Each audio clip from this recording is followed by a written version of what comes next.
Good morning, everyone. Today we are going to be working page 34, fractions, decimal fractions, and percentages. We had to complete both tables and we had to see what is missing for each of these ones. These fractions and decimal fractions and percentage have to be equivalent. I'm going to show to you the procedures for getting fractions to decimal fractions and to percentages. So we are going to work the first one together so you can see what is the procedure that you have to follow.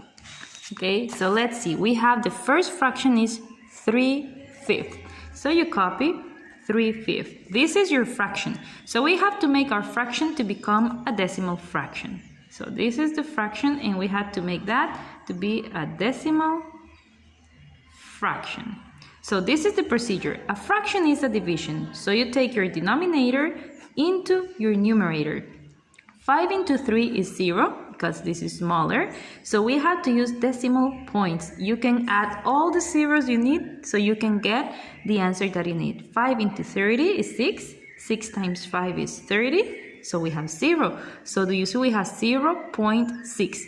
This is the equivalent decimal fraction. So 3/5 is the same as 0.6. Now we have to make this decimal fraction to become a percentage. A percentage is the one in which we use that symbol, you see? How do we get a decimal fraction to a percentage? So we had to multiply times 100. 0.6 times 100 is the same as moving our decimal 2 places to the right. That means that you have 0.6 and you have to move 2 places. Do you see? 2 places. So if you move it in here, you are going to be having 60%. So you have to move your decimal 2 places to the right. So this is 60%. Okay, so the fraction is 3/5, the decimal fraction is 0.6, and the percentage is 60%. Don't forget your percentage symbol, okay? Now let's take a look at the second one. Here we had the decimal fraction. We had to write the fraction and the percentage. So let's copy what we have. We have 0.5. This is the decimal fraction. We had to find out the fraction and we also had to find out the percentage. So remember that when we have decimals, we have place values. When we have decimals, you can have, for example, this as place values, and this is going to be your tenths, hundredths, and thousands. We don't have ones in decimals.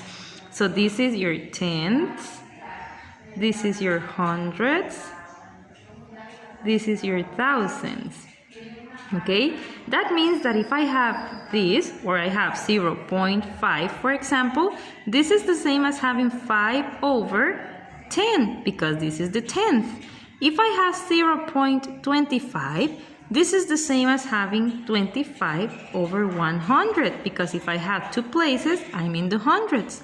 If I have, for example, 0.111, this is the same as having 111/1000 because the third place in the decimals is thousands. So here we have 0.5, so the fraction is going to be 5/10.